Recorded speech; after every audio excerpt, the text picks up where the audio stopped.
Sabtu 7 November 2020, dua lembaga pemantau Pilkada Kota Balikpapan melakukan audiensi ke kantor KPU Kota Balikpapan. Kedatangan mereka disambut dua komisioner KPU Kota Balikpapan, Syahrul Karim dan Yan Fauzi Wardana, yang digelar di aula kantor KPU Kota Balikpapan. Dua lembaga pemantau Pilkada itu adalah dari Pergerakan Mahasiswa Islam Indonesia (PMII) cabang Balikpapan dan dari Komite Independen Pemantau Pemilu (KIPP) Kota Balikpapan. Kehadiran para pengurus dan anggota dari lembaga tersebut ingin bersilaturahmi sekaligus berdiskusi tentang perkembangan tahapan pemilihan wali kota dan wakil wali kota Balikpapan tahun 2020.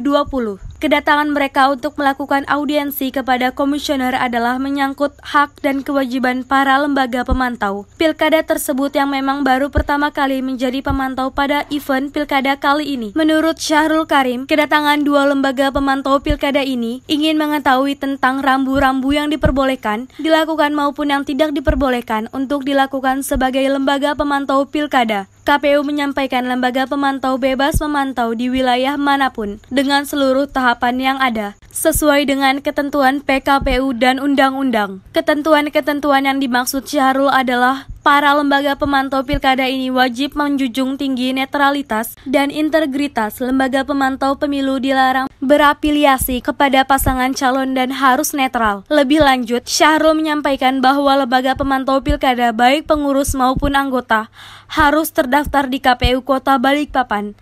Keberadaan lembaga pemantau pilkada Kota Balikpapan ini dinilai penting karena menjadi bagian terpenting dalam penyempurnaan proses pilkada di Balikpapan.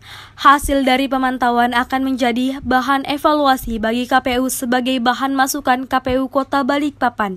Kami kedatangan dua kawan-kawan ya dari lembaga besar KIP dan PMII yang telah menjadi bagian dari kegiatan pelaksanaan pilkada. Mereka telah mendaftarkan diri menjadi pemantau dan KPU juga telah mengeluarkan akreditasi kedua lembaga itu. Nah, hari ini pada dasarnya adalah mereka ingin mengetahui hak dan kewajiban pemantau. Nah, ada beberapa hak dari mereka. Yang pertama adalah silakan melaksanakan pemantauan seluruh tahapan pilkada mulai dari awal sampai akhir ya di seluruh pemilihan. Akan tetapi setiap melakukan pemantauan tentu harus berkoordinasi dengan kepolisian karena ini menyangkut masalah keamanan. Yang kedua adalah orang-orang yang atau tim mereka itu harus didaftarkan KPU. Jadi tidak boleh ada tim lain atau ada orang lain yang melakukan pemantauan selain yang didaftarkan ke KPU. Itu. Yang ketiga adalah juga masalah kewajiban mereka. Mereka juga wajib menyerahkan laporan hasil pemantauannya kepada KPU. Kalau mereka tidak menyampaikan itu, maka di blacklist dan tidak akan didaftarkan atau tidak akan diikutkan dalam kegiatan pemantauan proses pemilihan berikutnya. Nah, yang terpenting adalah teman-teman pemantau juga harus menjunjung tinggi prinsip asas independensi, netralitas, kejujuran, kemandirian, kooperatif, transparan. Ini harus dijunjung tinggi dan dia tidak boleh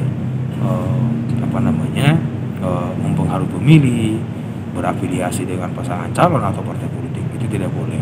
Kalau itu terjadi, maka akreditasi yang telah dikeluarkan oleh KPU akan dicabut dan tentunya mereka lagi tidak memiliki hak untuk menjadi komandan.